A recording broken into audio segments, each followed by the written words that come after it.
Hi guys, these printable heat shrink sheets allow you to make unique plastic pieces out of photos, screenshots or art created on your computer.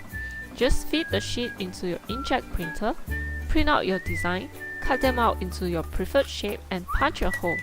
Remember, they are going to shrink, so make sure your printed pieces are big enough.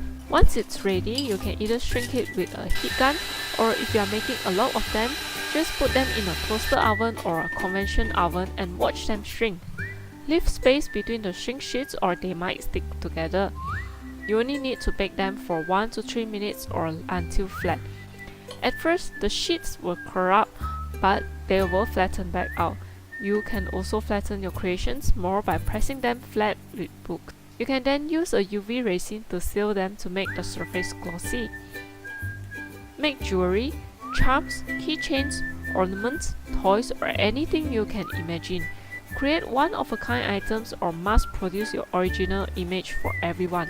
The possibilities are endless. Please like, share and subscribe to our channel. Enjoy crafting. Bye bye!